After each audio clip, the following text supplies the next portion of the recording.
Hello students, welcome to my channel math classes by Neha.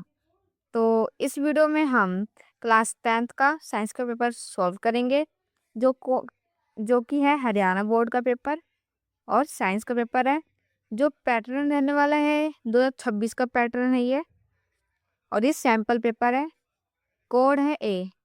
ठीक है, कहने का मतलब ये है कि जो सैम्पल पेपर है इसमें सारे जितने भी इम्पोर्टेंट क्वेश्चन है सारे बताए गए हैं पेपर के पर्पस से। तो इस वीडियो को जरूर पूरा देखें, ठीक है। और मेरी आगे की वीडियोस भी देख सकते हैं जिसमें मैंने इम्पोर्टेंट क्वेश्चन बता रखे हैं जो पेपर में आ सकते हैं, ठीक है। और चैनल को फॉलो कर लेना और सब्सक्राइब कर लेना। जितने भी मैं इम्पोर्टेंट क्वेश्चन डालूंगी वो आप लोगों के पास आ जाएगा, ठीक है। तो जो पेपर है वो कितना 60 नंबर का रहेगा।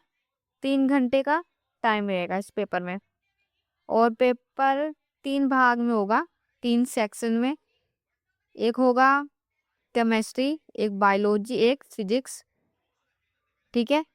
सेक्शन ए, सेक्शन बी और सेक्शन सी, ऐसे होगा पेपर, ठीक है। तो करते हैं, बाकी इंस्ट्रक्शंस पढ़ लेना कि क्या क्या है। जो सेक्शन ए है वो है हमारे फिजिक्स के ऊपर, भौतिक। तो जो क्वेश्चन फर्स्ट है ये हर बार रिपीट होता है, ठीक है। ये इम्पोर्टेंट है, इसको पक्का कर लेना। हर पेपर में रिपीट होता है, हर सेट में आएगा, ठीक है। Which of the following material can not be use to make a lens. निम्नलिखित में से लेंस बनाने के लिए कौन सा पदार्थ यूज नहीं होता है? वो है मिट्टी। मिट्टी, ठीक है। इसके आगे चलते हैं। 1 kilowatt is equal to, तो इतना याद रखना, हम 1 किलो वोट लेके चलते हैं। तो 1 किलो वोट कितना होता है?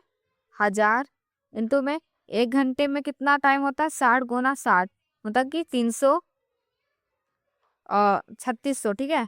इन दोनों को हम मल्टीप्लाई करेंगे तो 3.6 इंटू 10 की पावर, गिन लो उसको, 3 2 5, तो -6, ठीक है। जो इसका करेक्ट ऑप्शन है वो है ऑप्शन बी।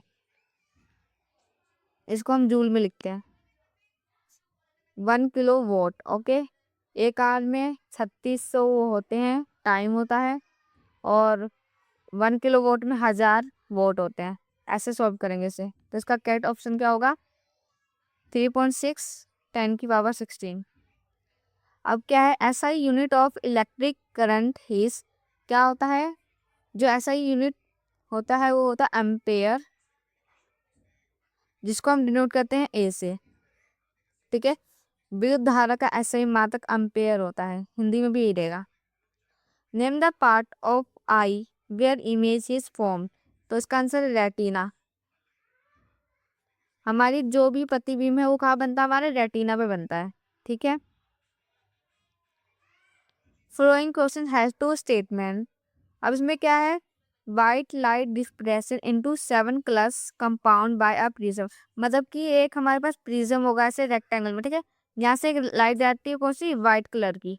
और ये किस में होता है? 7 कलर्स में क्या होता है? निकलता है। मतलब कि जो ए है वो राइट है। अब जो बी है इसका रीजन वो क्या है? Different colours of light bending through different angle, मतलब कि मान लो ये जो प्रिज्म है इसमें जो डिफरेंट कलर की लाइन्स है वो डिफरेंट एंगल पे हो रही है, बैंड हो रही है, जो इंसिडेंट रे है प्रिज्म के अंदर। तो क्या सही है? तो बोथ आर करेक्ट। इसका आंसर होगा ए, कि जो रीजन है और जो असर्सर है दोनों सेम है। क्वेश्चन नंबर 6 करेंगे हम इसमें। डिप्रेशन ऑफ लाइट, इसका मतलब क्या होता है? जब भी किसी वाइट कलर को, जब हम प्रिज्म से किसी भी वाइट कलर को डालते हैं और 7 रंग्स में क्या होगा? स्प्लिट होगा, मतलब कि बिखर जाएगा, बैंड हो जाएगा, उसको हम कहेंगे डिफ्रेक्शन ऑफ लाइट। और स्पेक्ट्रम, ये क्या होता है? Bending of light. जो भी हमने लाइट भेजी ये किस एंगल पे बैंड हो रहा है? बैंड, ये होता है स्पेक्ट्रम। और एक सफेद लाइट जा रही है, 7 कलर्स में डिवाइड हो रही है, वो होता है हमारा डिफ्रेक्शन ऑफ लाइट, ठीक है। Why are coins of electrical toaster and iron made of alloy rather than pure metals।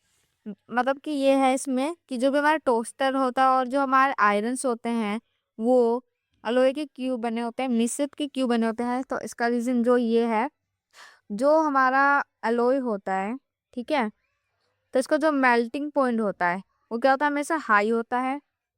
और सेकंड ये, जो उसकी रेजिस्टेंस होता है मतलब प्रतिरोधक, वो भी हमेशा क्या होता है, हाई होता है।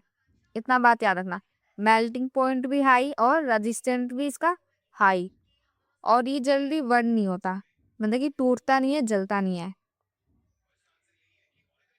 डू नॉट बर्न इजीली, ठीक है, जल्दी ये क्या नहीं होता, जलता नहीं है या टूटता नहीं है अलोई। इसी में और करके question number 7, an electrical motor take current 5 ampere from 220 volt line. मतलब कि इसमें क्या है, इलेक्ट्रिकल मोटर है जिसकी करंट कितनी है, 5 एम्पेयर है, वोल्टेज कितनी है, 220 है, ठीक है। इसमें क्या निकालना है, हमें पावर निकालना है और एनर्जी निकालनी है। तो करते हैं इसको। इतना याद रखना, पावर का फॉर्मूला होता है V और I। तो हमारी यहाँ पे वोल्टेज कितनी थी, 220 गुना I कितना है, 5 एम्पेयर में है, ठीक है। इसको करेंगे तो हमारा होगा 1100 वोल्ट, 1100 वोल्ट, ठीक है। जो हमारा 1100 वोल्ट आया है इसको हमें किस में चेंज करना है, एनर्जी में। तो एनर्जी क्या होती है, 1 किलो वोल्ट में चेंज होती है, ठीक है। तो 1 किलो वोल्ट में 1000 होता है। तो हमने यहाँ पे कितना निकाला है, 1100।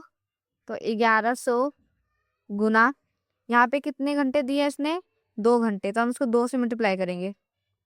तो जो हमारा आंसर आएगा 22.2, इन को गुना करके जितना है ये किलो वोट, जो ये 0 है वो हमने किलो वोट में लिख दिया, ठीक है। तो इसका आंसर जो है 2.2 किलो वोट आएगा, ठीक है।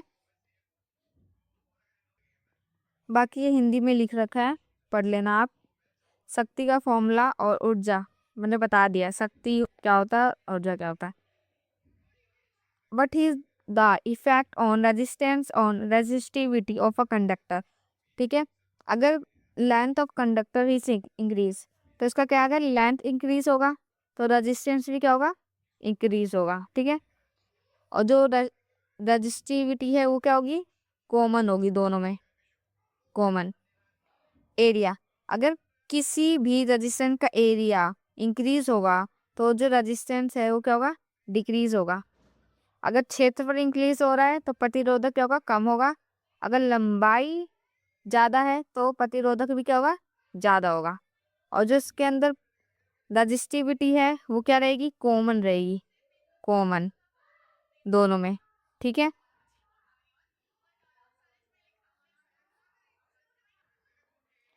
Question number 9, maintain two factors on which the force on a current carrying conductor depend. मतलब कि जो हमारा फोर्स है वो करंट के ऊपर या फिर कैसे निर्भर करता है। तो इसमें जो ये आंसर रहेगा इसका, जो फोर्स है मतलब बल है, फोर्स हमेशा डिपेंड होता है आई करंट के ऊपर, दूसरा मैग्नेटिक फील्ड चुंबकीय क्षेत्र के ऊपर। दो कारण है। इसी में बी है, what is an electrical fuse. जो इलेक्ट्रिकल फ्यूज होता है ये एक तरह का सेफ्टी क्या होता है, डिवाइस होता है जो ब्रेक कर देता है, break the excess flow of current.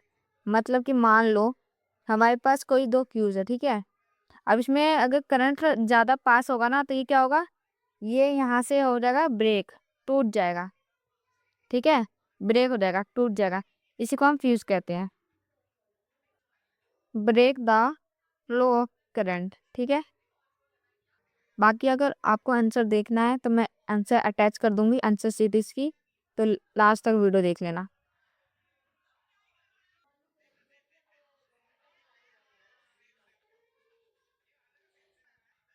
जो क्वेश्चन नंबर 10 है, what is reflection of light, write down there loss, okay, ठीक है। कि अपरावर्तन क्या है, उसके नियम। तो मैं पहले बता दूं, जो रिफ्लेक्शन होता है इसको हम क्या कहते हैं, bending of light.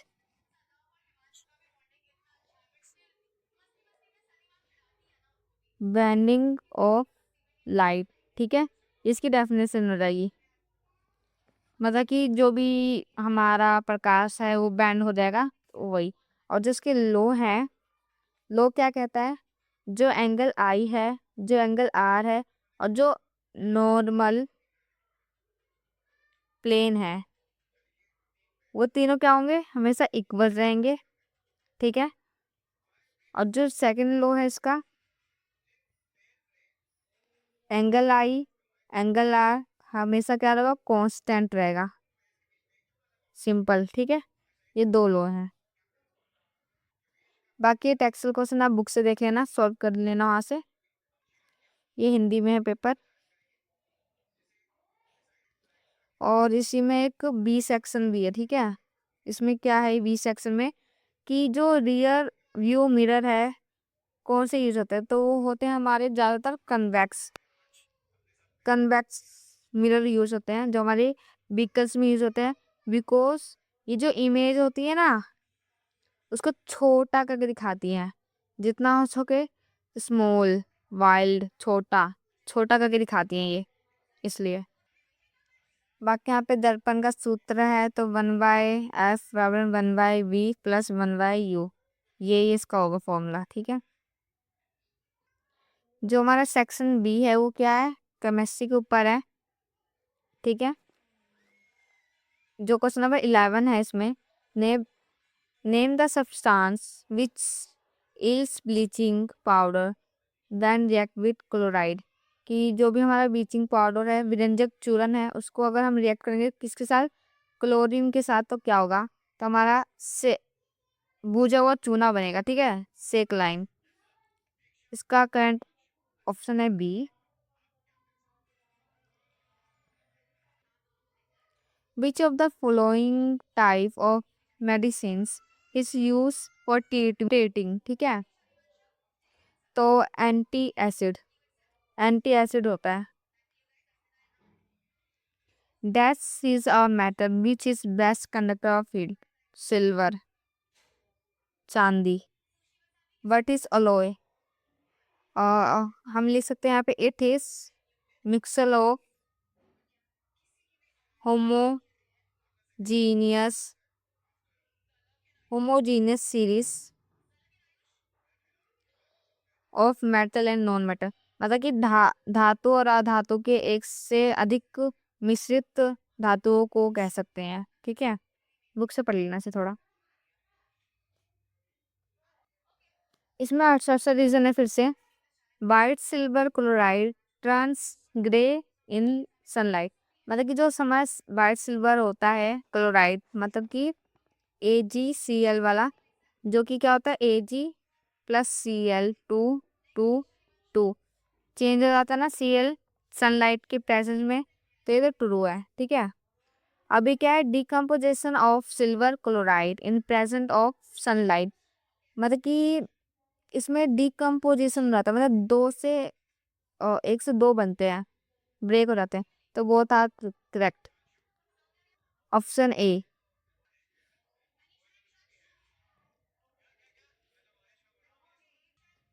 Bye should of magnesium ribbon be clean before burning the air, ये वाला क्वेश्चन हमेशा पूछा जाता है, ठीक है।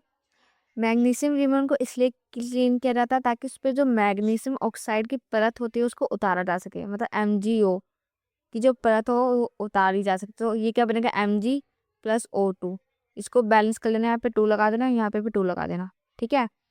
मैग्नीशियम ऑक्साइड की परत को उतारा जाता है इसलिए, ताकि वो हवा में रिएक्ट हो सके, जल सके अच्छी तरह। अब जो हमारा क्वेश्चन नंबर 17 है, बाय डू HCl HNO3, ये क्या हमारे एसिड है, ठीक है, acidic character in aqueous solution, मतलब कि ये क्या है, एसिडिक करेक्टर शो करते हैं किसमें, एक्वस के अंदर, और जबकि इसके कंपैरिजन में अल्कोहल और ग्लूकोज नहीं करते हैं। तो बता दूं, जो हमारे एसिड होते हैं वो H+ आइकन्स क्या करते हैं, कंटेन करते हैं, अपने पास रखते हैं, जबकि अल्कोहल और ग्लूकोज में H+ आइकन कंटेन नहीं होते हैं।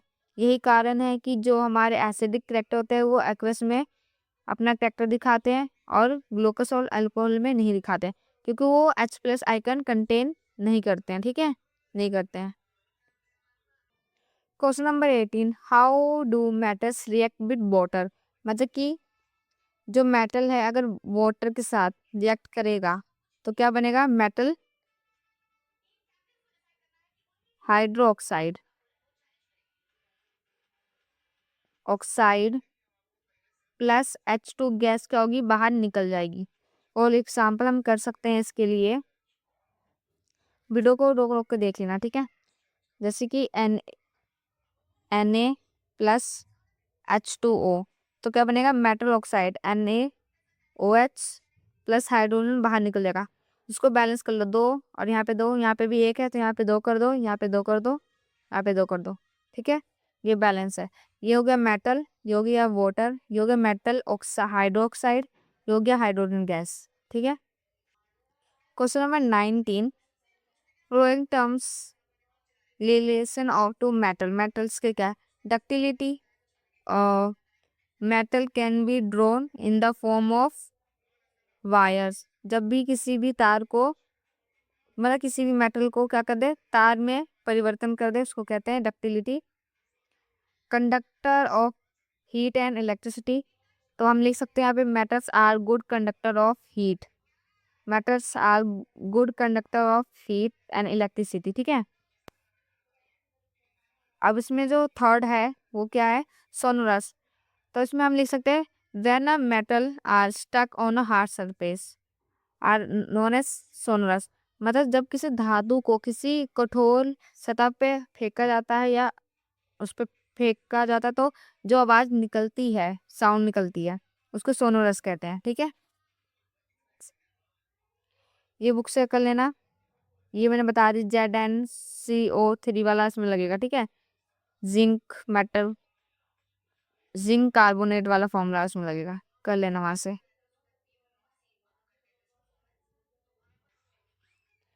बाकी एथेनॉल को एथेनॉइक एसिड क्यों होता है, क्योंकि ये एडिशनल ऑफ ऑक्सीजन, मतलब कि ये ऑक्सीजन को क्या करता है, जोड़ता रहता है, इसलिए इसकी रिएक्शन बुक से कर लेना। होमो होमोलॉजी सीरीज किसे कहते हैं, ये सेम कार्बन कंपाउंड जैसे होते हैं, बस डिफरेंट होते हैं। जो CH4 CH2 ये जो होते हैं ना हमारे कंपाउंड, इनसे थोड़े अलग होते हैं। ठीक है। अब इसमें क्या है, ड्रॉ डॉट स्ट्रक्चर। अब इसमें क्या है, draw the electron dot structure. ठीक है। अब इसमें एथेनॉल वाला है तो इसमें OL लग जाएगा। ठीक है। इसमें हमें H दो साइड दोनों तरफ क्या रखना है, H रखना है, बीच में S और यहाँ पे ये। तो इसकी जो बैलेंसिंग होगी ना उसको सॉल्व करना है, ऐसे ऐसे करके होगा, ये 2 बचेगा इधर से। ठीक है, इसको कर लेना, ये टैक्सोल है। अब यहाँ पे क्या है, प्रोपेनॉल। तो 3 कार्बन होंगे और नॉल वाला लगा देना, एक O का होता है साइड से। इसको देख लेना ध्यान से, मुझे इतना याद नहीं है अभी। ठीक है, मतलब कि कार्बन तो 3 हो गए, बाकी ONE के हिसाब से कीटोन, हाँ डबल बॉन्ड का O लगेगा। ठीक है। अब बाकी यहाँ पे H काउंट कर लेना, H 1 2 3 4, 1 2 3 4, अब यहाँ पे लग जाएगा। जो हमारा नेक्स्ट सेक्शन है वो किसका है, बायोलॉजी का, जैव विज्ञान का। ठीक है। Ozone layer protect the earth from rare UV, जो भी हमारी यूवी रेस होती है उससे प्रोटेक्ट करता है हमारा ओजोन लेयर O3। ठीक है।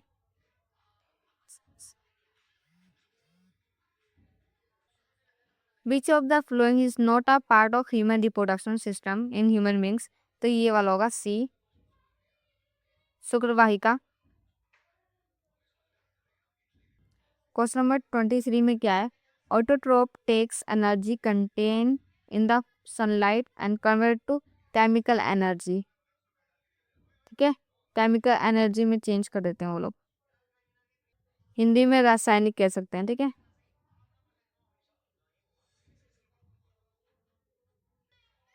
Name the hormone which control the level of sugar.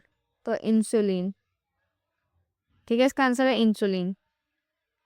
Question number 25 इसे असर्स और रीजन के ऊपर है। Energy is required to carry out different life process, ये क्या है, ट्रू है। Energy is obtain from ATP form, तो mitochondria, both are correct.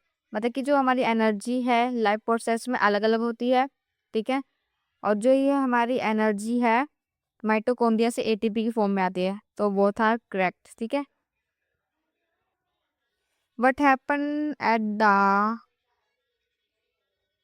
सिनोपस between two nerves, तो इसमें ये हो सकता है जब one nerve neurons transfer neuro transfer to other neurons, ठीक है, मतलब कि जब एक न्यूरॉन दूसरे न्यूरॉन को न्यूरॉन ट्रांसफर करता है, इस बीच के प्रोसेस को हम कह सकते हैं। व्हाट आर द यूनिसेक्सुअल और बाइसेक्सुअल। यूनिसेक्सुअल वो होता है जिसमें ओनली सिंगल रिप्रोडक्टिव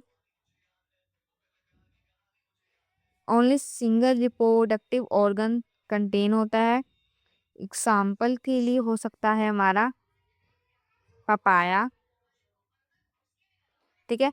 और बायोसेक्सुअल क्या होता है, बायोसेक्सुअल में होता है कि बोथ मेल एंड फीमेल, मतलब कि दोनों सेक्स ऑर्गन होंगे,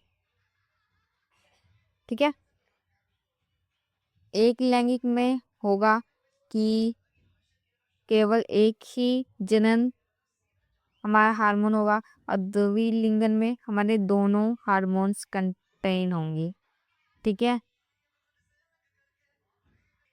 question number 28, what are the different methods of contraception, तो इसके एक तो बैरियर्स हो सकता है, बैरियर, ठीक है, बैरियर में हमारे कॉन्डम्स हो सकते हैं। फिर उसके बाद केमिकल प्रोसेस में हमारे पिल्स हो सकते हैं, दवाइयाँ। दूसरा हमारी सर्जरीज हो सकती हैं, ठीक है, सर्जरीज यूज हो सकती हैं जो कि मेल और फीमेल दोनों करा सकते हैं। कॉन्ट्रासेप्शन का मतलब होता है गर्भ निरोधन, मतलब कि गर्भ को कैसे कैसे रोका जा सकता है, ठीक है, इसके बारे में। अब इसकी इंपॉर्टेंस क्या होते हैं, जो भी हमारी अनचाहे अनप्रोटेक्टेड प्रेगनेंसी होती है उसको क्या कर देगा, रोक देगा। दूसरा जो सेक्सुअल हेल्थ है इसको इम्प्रूव कर देगा, इंक्रीज कर देगा, ठीक कर देगा। और अनचाही प्रेगनेंसी को क्या कर देगा, रोक देगा। अब इसमें क्या है, क्वेश्चन नंबर है इसमें 29, तो इसमें है कि राउंड सीड के बारे में बताना है। तो जो F1 जनरेशन है वो क्या होती है हमारी, राउंड होती है, राउंड सीड्स, आर से कैपिटल आर। और जो F2 होती है वो क्या होती है हमारी, रिंकल, छोटी वाली आर से, ठीक है, रिंकल। राउंड सीड्स F1, और जिनके बीच का रेशियो होता है, रेशियो कितना था, 3:1 का होता है।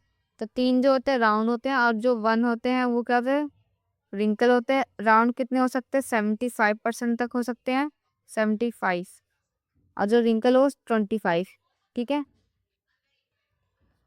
डायग्राम देख लेना इसका, ठीक है, इसमें F1 F2 करके ऐसे ऐसे करके डायग्राम बने होंगे। अब क्या है, हेरिडिटी। हेरिडिटी जो होती है, ये जो भी हमारे पेरेंट्स होते हैं जो बच्चों में ट्रांसफर करते हैं, चाइल्ड में अपने, उसको हेरिडिटी कहते हैं। जो भी उनके गुण होंगे, लक्षण होंगे जो बच्चे में जाएंगे, वो क्या होती है, हेरिडिटी, जीन्स कह सकते हैं इसे। और हम ये कह सकते हैं कि जो transfer of genes in upcoming generation, जो भी हमारी जनरेशन आ रही है उसमें जो हम अपने जीन्स डालेंगे उनको कह सकते हैं हेरिडिटी। अब क्वेश्चन नंबर 30 है, लास्ट क्वेश्चन ये है, write difference between aerobic and anaerobic. Aerobic में क्या होता है, जो ऑक्सीजन होता है वो कंटेन होता है, जबकि अनोरोबिक में वो ऑक्सीजन कंटेन नहीं करता। इसमें जो एनर्जी होती है वो हाई लेवल पे होती है, एनर्जी प्रोड्यूस करता है हाई लेवल पे। इसमें लेस में होती है एनर्जी, ठीक है, लेस एनर्जी प्रोड्यूस करता है। अब ये क्या है, डाइजेस्टिव सिस्टम। ये मैंने कल भी बताया था कि जो डाइजेस्टिव सिस्टम है ये हर बार पेपर में पूछा जाता है, ये इंपॉर्टेंट क्वेश्चन है, याद रखना, ठीक है। हर सेट में ये डाइजेस्टिव सिस्टम वाला क्वेश्चन देखने को मिलेगा। अब एटोट्रोपिक न्यूट्रिशन क्या होते हैं ये बुक से पढ़ लेना। बाकी अब इसमें मैं क्वेश्चन अटैच कर दूंगी, जिसको देखना हो वो देख सकता है।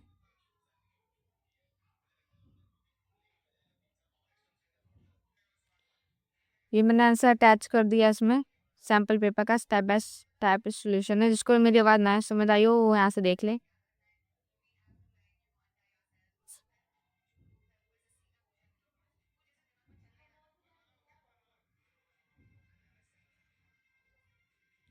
टाइम कम है, पूरा सिलेबस रिवाइज कराना है, इससे मैं जल्दी बना रही हूँ, तो वीडियो को रोक रोक के ज़रूर देख लेना।